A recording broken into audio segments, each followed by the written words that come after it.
Hello, everyone. I am here today with Nichole, who recently completed my mindful dating intensive. Hey, Nichole. Hello, hello. Would you just say a couple of words to introduce yourself to the group?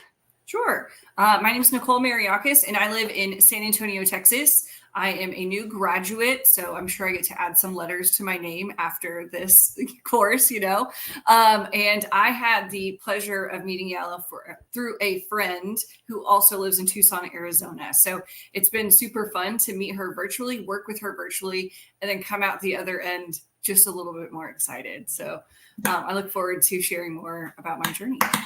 Oh, that's so exciting. So I am so curious if you would be willing to tell folks why you chose mindful dating.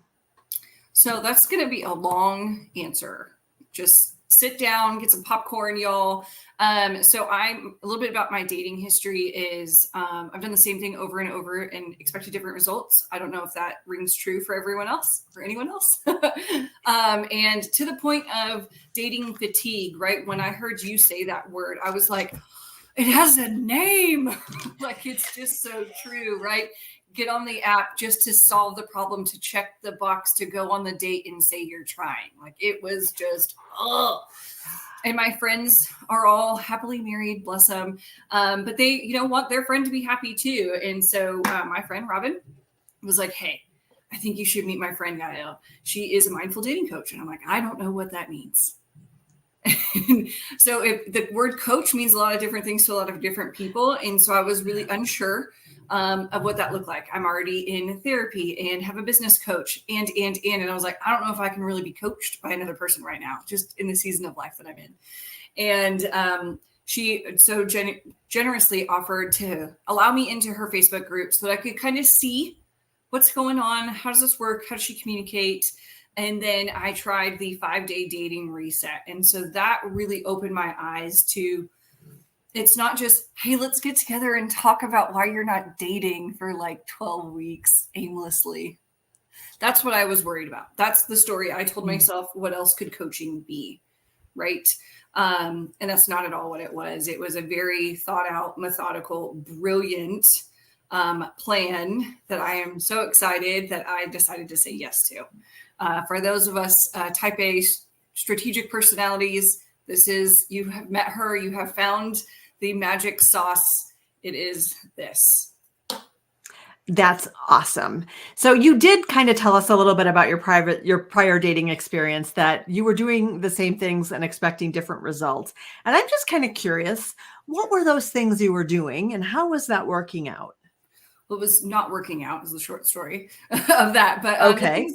the things I was doing is like, you try to meet someone in public, which, post COVID is different. People are different. Would you agree? Right. I would say in today's day and age, most men are less likely to approach a woman in a public setting, just based on where we are in current society. A lot of women are not thrilled about it, or whatever. Like we've all got a different story about that. And so it's happening less organically. And I have an RBF. So a lot less people talk to me than they talk to anyone else. And so I know that I have to connect with people online and through apps. Finding the right app, I don't really have a secret sauce for that, but I found myself just saying like, oh, I could make that work. Oh, like I'm sure I could fit into that. Oh, like it's good enough. Yeah. I mean, I definitely hear a lot of that before people start Right. mindful dating. I think I could make that work. I shouldn't be so choosy. Maybe I'm expecting too much. And that all sounds kind of familiar. Well, and you kind of hear it from your friends. Maybe not so directly, but like you gotta say yes to somebody. And I'm like, do I? I don't know. I seem to be doing just fine, ish. But there's societal pressure is real. Regardless if you're wanting to get married or not, have kids or not, like whatever that looks like, people are confused why you are in this season of life alone. And they've got opinions about it, and they're going to ask you about it, and then they're going to put their opinions on you, and whether or not you agree with them or intentionally take them on, they come with you. And so those little nagging thoughts are in the back of your mind. Maybe I am too picky. Maybe I am asking for too much. Maybe he doesn't exist. And we've all seen some not so great relationships that were like, well, he's better than that. So, yeah, well, it's not the worst I could do. right. I've seen worse. So that's worst. Yeah. Kind of where I was at. Is just like, well, and I wasn't excited about it. So your friend says, hey, meet this mindful dating lady. This might be a good thing for you. What were you like fearful about or skeptical about, beforehand? What? Easy. Oh, this is an easy one. All of my walls went up. I don't need that. How could she help me? She lives in Tucson. She doesn't live in Texas. I mean, all of the baloney, right? What does even mindful dating mean? Like just snarky, unrealistic, unkind things that help defend ourselves, right? From new opportunity, vulnerable things. Yeah. I mean, you have like put that so beautifully. I don't think anyone has ever said it so directly before. It's like defenses that protect us against new opportunities and vulnerability. And it can be really vulnerable to start the mindful dating program. And I'm going to ask you about that in a minute when we talk about your experience, because thank you so much for bringing that up. But I'm curious, like you have all of this skepticism. Who is this stranger? What is she even talking about? What made you decide, nope, I'm going for it? It was the 5-day dating reset. That's where I got to know you and your process. So I saw that I wasn't able to attend live, just what time it was during the week, and my work schedule did not allow. But because you sent me the recordings, I was able to listen to it the next morning while getting ready for work. So I was doing my makeup and listening. And I learned a tremendous amount of things that are like, oh, duh. But never been put that way. The magical kitchen, I take it with me everywhere and I tell everyone. Did you grow up in a magical kitchen? No, I didn't. Did you? Like, let's talk about it. All right. And being able to help people frame their experiences. And now they're in a cohabitating experience and maybe they're not communicating. And like just talking about this kind of stuff and like making it real. So I was listening to that and I was like, I've spent a lot of money on a lot of stupid stuff. We all have, right? And if I want to get what I've always got, I'll always do what I've always done. And maybe if I want something different, I need to acknowledge that I need to do something different. And I need help. If Michael Phelps needs a swim coach, I could probably stand a dating coach. Ooh, whoa. Wow. I mean, wow. I'm not exactly an Olympian by any stretch of the imagination. No, but I mean, that is amazing because he is like, if somebody that good still needs a coach, could benefit from a coach, still needs a coach. That is amazing. That is such a great point. I love that. I'm going to use that. That's fantastic. I got it from Robin. And so you were like, okay, I'm watching this. I'm hearing what she's saying. I'm getting a sense of it all. And this is a pathway to something different. Mm-hmm. Before you signed up, I'm just curious, what was the thing you thought would be the most different? Where you're like, yeah, that's the thing I haven't done yet. It was the methodical approach. It really was. Y'all, I nerd out on this stuff. So if you can put me back in school, I'm like, yes, please. I need a syllabus. And like, how do I tools to success? Do I get an A? Do I get a gold star? It was seeing how thoughtful it was, not just the way you put it together, the way you're asking us to go through these steps and these processes and why. The story I told myself before I connected with you was, I really just don't want to sit and talk with someone about how single I am for another 12 weeks. Like, that sounds terrible. I don't really need help in that arena. I can do that all by myself with a glass of wine and some chocolate. Right? For free. Yep. Yeah. So you saw there was a process to follow and it was going to really bring a change. Right. It wasn't just some ambiguous amount of time with an ambiguous, there was a direction. And you were going to take me through it. Yeah. Okay. That's beautiful. That's really beautiful. Because there is a direction. There is definitely a process. And I am curious, because of that process, what kinds of changes have happened in your life based on what you've experienced with mindful dating coaching? A lot, actually. And a lot of it is just it's self-awareness and mindfulness. It's kind of in the name.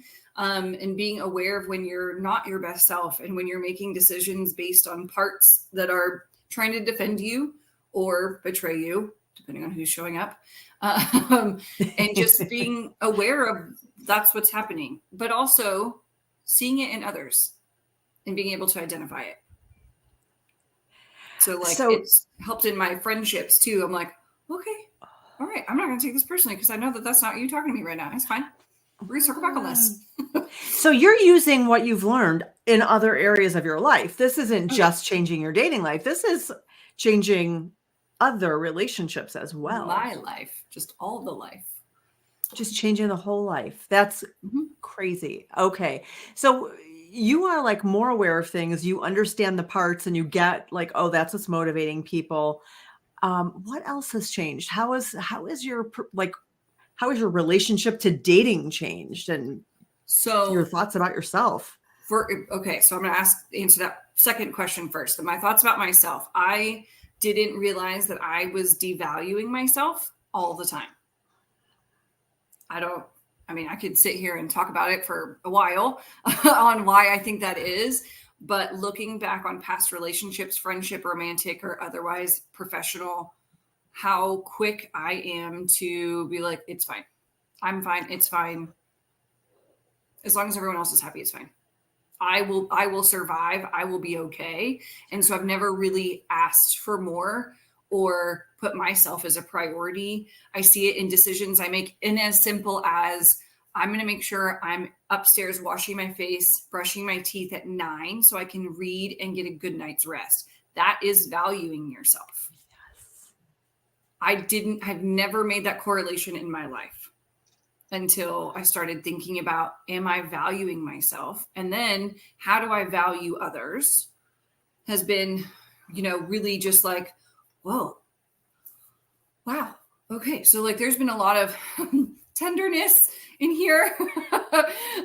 It's been kind of hard to work through, but enlightening. And then I'm looking at now, like, how is my approach to dating? Well, I finally got excited about wanting to date because I feel better about myself and I actually value myself. So I'm like, nope. And I feel good about it. It was awesome. I ran into your friend Robin on Sunday, and she said that she was talking to you and you were excited about dating for the first time ever. And she said, who are you and what have you done with my friend? She's like, I can't wait. When do we get to go on apps together? I'm like, I'll be there for Thanksgiving. Get ready. Get the popcorn. That's awesome. So That's really it's awesome. been interesting, not just my wanting to go in. So I know like if you believe in energy and you can draw in, then if you're excited about dating, you're probably more likely to meet someone that wants to meet you. But I've also noticed is that when I'm reading someone's profile, and if it's not saying those things that I know I need and I know I value and the things that I expect, it's not even hard. It's just nope. If you're like not sure about what you're dating or wanting to do or whatever, I am. Mm-hmm. No, like I'm not going to conform to you so that I can get a date. Like shift. Yeah, I don't have energy for what doesn't serve me. And doesn't that change everything? Right. Yeah, it's been amazing. Very empowering where when I get on to the app, I'm like, okay, like I feel good, I feel strong, and I know what I'm looking for, and I'm not going to take anything less, and I'm okay with that. And it's interesting, the things that I see now, the ones that I'm reading, and they may have been there all along, I don't know. But the things that I'm reading, a lot more men that I'm looking at today are like, I'm looking for open, honest communication. And I'm like, oh, all y'all all at once looking for honesty and communication? What happened? A couple years ago, that's not what you were looking for. Well, honestly, it's you are not the only person that has this experience. It's almost like magic that suddenly when you get really clear, I don't think they're suddenly out there. I think you finally know yourself enough to see yourself in the description. Right. I think that's true. And it makes a huge difference in who shows up in your dating world. Yeah. That's fantastic. So what do you think it was in the mindful dating program that made the difference for you? I enjoyed that there was like information, a video, and homework assignments. And y'all, when I say homework assignments, I'm not talking about like a dissertation and you need to go do research. It's thought-provoking questions about you, who you are, what you value, who's in your life, how you've been treated, what you enjoy most. It's all, the answers are all up here. But asking you to sit down and think about those things and consider them on your own time. So when you go to therapy and somebody asks you a question, you kind of need to answer within a reasonable amount of time. They've asked a question, you should answer. If you're sitting down having drinks with your girlfriends and they're talking about, y'all are all talking about your dating life, you're not going to get this deep. You're not that your friends don't care, not that you don't care. It's just not available in that construct.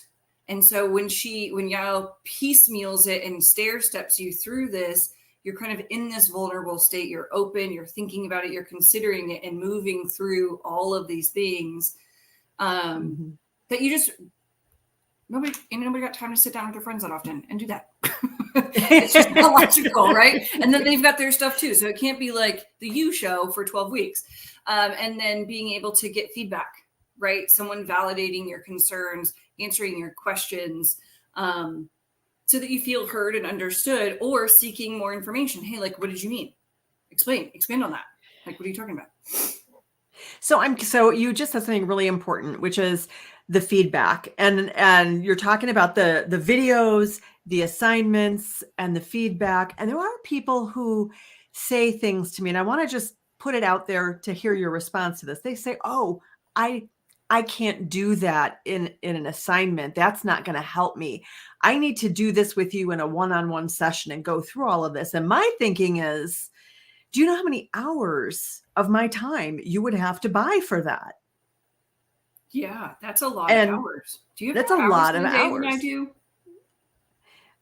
So do you have more than 24 hours in a day, and you're just not sharing? No. So it's a lot of time, right? Yeah.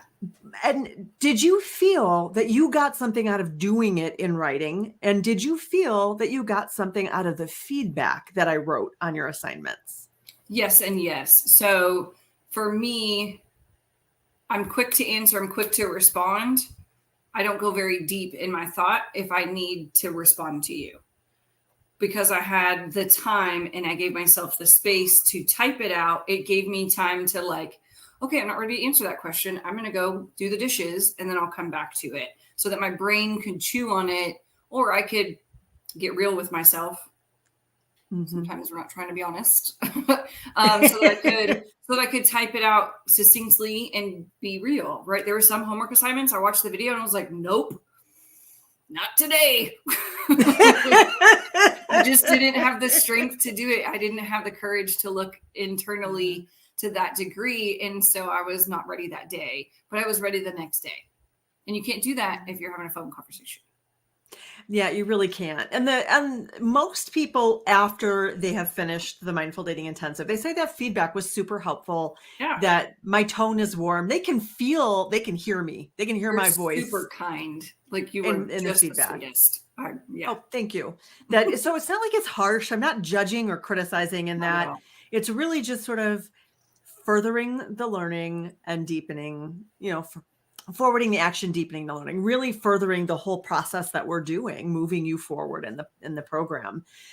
I'm going to ask you, and this is a really interesting question because you came to very few of our group meetings just due to timing conflicts. And I'm curious if you would share what worked for you about when you did show up, and what worked for you, even though you didn't make it to all the groups. I would love to hear about that. Yeah, sure.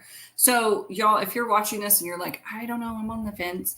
She offers an amazing weekly meeting for you in the Mindful Dating Intensive, where you and others that are in the group, whether you're in module 1 or 12 or 7 or whatever, get to meet. And there's a weekly topic and she answers any questions that have been put out to, the group, and helps you kind of sift through things among other people. It's really great collection of minds. I didn't know what to expect the first time I went, and I was like, wow, this is really powerful. However, it just didn't align with my schedule. And so I wasn't able to attend. I'm going to go with 80%. And so I did reach out to Yael and I was like, I'm so sorry. I am like not your best client. oh, my schedule, like, I'm so sorry. I intended to, it just didn't work out. And her response is so genuine and so her. She was like, I'm more concerned that you didn't get what you needed and that what you asked for and what you signed up for. And I was like, hold the phone, ma'am. I 100% got exactly what I wanted. And it exceeded my expectations tremendously, even though I wasn't able to be a part of most of those phone calls because of the videos, because of the homework, because of the feedback. I never felt disconnected. I never felt that I wasn't a part of the gang or the group. Like, those are not things that I ever felt. That's beautiful. That's really wonderful. And the way I've tried to structure it, and I don't know if this comes through, I know as you're dipping in and out of the group, but the way I've tried to structure it also is so that in the written self-reflection assignments, that's where you can get deep and personal. Maybe in the group, you're not going to share all of the same details, but you'll get your questions answered and you will get connection and support in the group. Did that work for you? I mean, did that sort of make it a little less scary to think about coming to group and talking about things that are challenging? Because I was worried that I was going to be walking in on my first day, right? The new kid, and I'm supposed to like bare my soul, and they're going to be like, this girl's broken. And that's not at all what it was, right? It's the stories we tell ourselves. They're horrible. That was not at all what it was like. It was very, I'd say, open and friendly. And you got to choose how deep you wanted to be. I was vulnerable and asked for help on my value statement, which I love and I still use today. But I also was able to be vulnerable enough to say, I need your help writing my dating profile at the end. And that was so cool to do that along with another gal and watch her face like, oh my God, like she's newer into the program. And so she's like, oh, this is where we end. This is so fun and exciting. And like, just, we all know the dread of writing a dating profile. And like, we start so eloquent and we want to be so kind and open and feminine. And then by the end of it, we're like bullet points and don't be terrible. Be a decent human being. Yeah. Like, we're just tired of, all the things. We're just tired of having to do the same thing over and over again and not getting a result. So we get a little snarky, I would say. Yeah. I mean, I think writing a dating profile, especially when you were talking about friends and people trying to be supportive, I think they often try to talk you out of writing your best profile because they're afraid that you're going to alienate people. And we talk a lot about this inside Mindful Dating and how to really think that through in a way that you can be authentic to yourself and invite in the right people. That's really what the emphasis is on. Which is maybe a little bit of a digression. So really what I guess I'm hearing from you is that group, like the combination of having that private space that's in writing and the support from me in that, and also having group and being able to think about how much you want to reveal or not reveal in group. I'm curious. I think for me, when I hired a dating coach, going to the group was great practice for dating. To think about how to share vulnerable things and how to be open in a way that didn't feel overwhelming or, like too much information. Yeah, like a vomit on someone. Yeah, like bleh. Did you experience it as like an opportunity to sort of practice talking about some things that are challenging with other people that you don't know very well?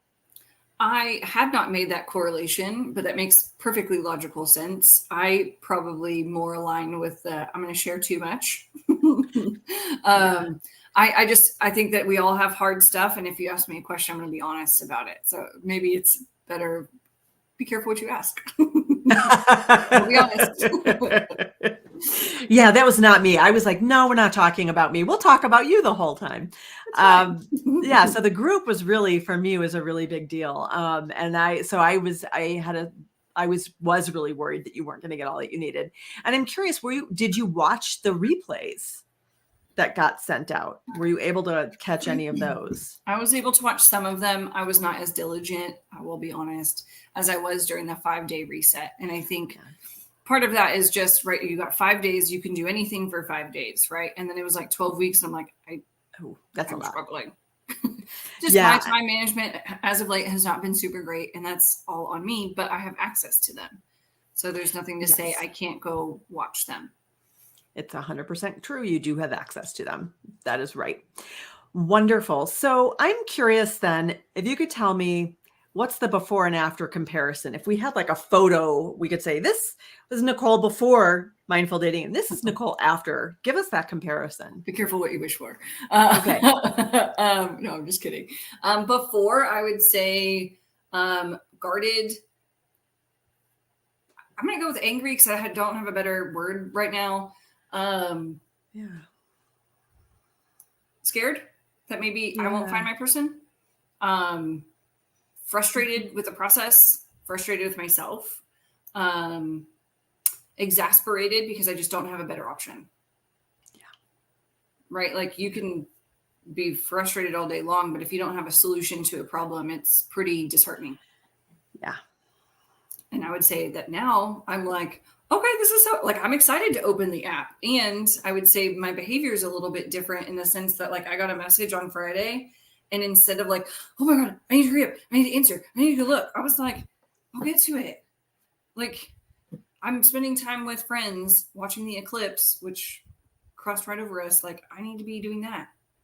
Yeah. I can talk to him when it makes sense. So Ooh. I think treating it, obviously I need to value their time, but I need to value what I'm doing too, and not just drop my life because he chose to message, like whatever. That's beautiful. So you like leading with your boundaries, which is amazing and awesome. That is so cool to see that before and after picture. Thanks for painting that one for us. That's awesome. So I'm really curious, what was it like to work with me? Well, super fun. Just that's it. No, she was very easy to work with. Clear, concise. I like that there's no ambiguity. Like, this is the process, this is the cost, this is what we do. It's not, well, I don't do well in the well environment. And so it helps you understand, whatever personality you have, you know that there's a plan and you know where you're going. It's not, whenever you finish this assignment, then we can talk about, it is, then we'll talk about the next one, but it's all in an amazing piece of software that unlocks as soon as you're done with one. It doesn't just, it's not like, hey, I need y'all to grade my homework before she unlocks it. Like, I could do 12 in one day if I felt the need. The capacity, whatever. Yeah. Whatever word we're going to use there. But so it was self-paced in the sense that you can do as much in a day as you like. But it wasn't, I just thought it was very seamless and streamlined. Perfect. Together. Yeah, so you were worried you were going to waste your time. And what I'm hearing you say is it didn't feel like a waste of your time. It felt like your time was well used. Well used. I wish I would have had more time to give to it. I don't feel like I gave it what it deserves. And interestingly enough, I have a friend who is a C-suite executive, and she's looking to make a move for career. And she's also in grad school, and she has 2 young kids, and she's trying to get pregnant, and right? And she's like, hey, I'm going to talk to these headhunter people, and they do this whole like workshop thing, and they really want to help you understand. I was like, let me give you some advice. Take it or leave it. As someone who is going through an amazing program right now, who doesn't have the space, mental or time, to give it what it deserves, please wait until after one of those things closes. I said, I understand the need to do it right now because I need to do the thing. If it's not in motion, it can't happen. Blah, blah, blah. I get it. But I wish I would have given this more space and energy. Because honestly, it sounds like you got so much out of it. I'm just glad you did it when you did it. And yeah, and you still you have lifetime access to all of the online content. Well, that's good to know. I'm probably going to have to redo it. Yep. You have indefinite access. I mean, obviously it might not be your lifetime, but right. You're like, well. As long as that bill's getting paid, you have access. As long as that domain is still working, here we are. Yeah, as long as that domain still works, then I'm the one that would be paying the bill. So I can't guarantee your like, I don't know what might happen. We're all finite. So I'm curious, how did your experience inside the Mindful Dating program kind of get you past any fears or doubts you had about the program and even about dating? It got me. How did the program get me past previous thoughts about the program. Is that what you asked? Yeah, like your fears and doubts. Like initially you were like, I don't know, this is sketch-tastic. I don't even know what mindful dating is. Fantastic. I'm totally using that in the future. We're just sharing words here, y'all. Bring your isms from whatever part of the country you're in. I think giving people, I think your testimony is huge. The fact that you went through this, your background in psychology and psychiatry is huge. The space that you give people, because all of their feelings and experiences are real. We just seldom have enough time to really process them or give them a piece of paper. I'm not a journaler. I love you guys. I've tried. I fail. It's not for me. But doing this homework really made me think about things that I have not given energy to in a long time. And so it was really cool. I also believe in a process, right? So it's not like, hey, I'm going to be in mindful dating until I meet the love of my life. It's a timed event. It ends after 12 weeks. Right? Like therapy is like forever. Yeah. Relatively speaking, right? Like some people are going to do it forever. Some people are going to do it for a weekend, whatever.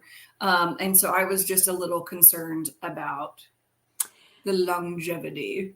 Yeah. This is not something that you're signing up to do for the rest of your life. There are definitely time limits. And I mean, the 12-week package is definitely a thing. And I've added some longer packages because, those parts you were talking about tend to get riled up in people when they start dating and then when they meet the person that they want to be with. So I found that a lot of people do like that support, and it's available. And I'm mostly saying this so people listening know that there's further support should you want there it. is definitely more support if you want it and you're not signing up for forever. Right. Did I answer both questions? Yeah, I think it does. Yeah. So this is my last question. And thank you so much I shaped a few new questions in here as we were talking. But the last question really is, what would you say to someone who's thinking about working with me? I would say do it. Do it now. Why are we still talking about it? I had the opportunity. Let me get your phone for you. Let's sign up. I had the opportunity of sharing my experience at my hairdresser last week. And I was just, the last time I see her every 4 months. So the last time I saw her was before we started working together. And so she got to see me on the entire other end of the program. And I was like, oh girl, like I got a story for you. So I told her about the whole thing, how Robin connected us, my initial thoughts and concerns, the magical kitchen. And she was like, you mean like people not communicating what they want? And I was like, yeah, running around all over town, just right. And she was like, this is so exciting for you. Like and I've known her for years. She's like, I've never seen you actually excited to want to date. Like, this is amazing. You're totally going to find your dude now because you want to be there instead of checking the box, right? Like no one's excited about complacency. Yeah. I think the thing is like when you realize you can have what you want and that there's someone out there who wants it also, it does change. Like your whole vibe and how you're showing up is so different. It's awesome to see. Well, and you helped so much with clarity, right? I can say, I don't want, but we learned in that's what you're asking to come to you, y'all. Which I was like, that's so true. Yep. Right. But when we can get crystal clear about the things that we need, it's not a want, it's a need to be treated. How we need to be loved is a non-negotiable. Those conversations change. And when you're willing to be honest with yourself, honest with others, and willing to ask for it, when you value yourself enough, which I'm still working for, guys, I'm not a professional as of yet, daily battle. But when you choose to value yourself enough to ask for what you need and deserve, I think it changes. The world changes. I've noticed some different shifts in my life, just financially, and in my business and stuff that I'm like, oh, wow, well, value. Who knew? Yeah, that's awesome. Wow. Okay. Well, thank you so much for sharing your experience. I know this is going to help somebody make a decision about this program, and she is going to know from listening to you whether or not this is the right next step for her. It's the right next step. It is. Oh, couldn't have said it better. All right. Thank you so much. I'm going to go ahead and stop our recording now. Thank you so much, Bye, Nichole. y'all.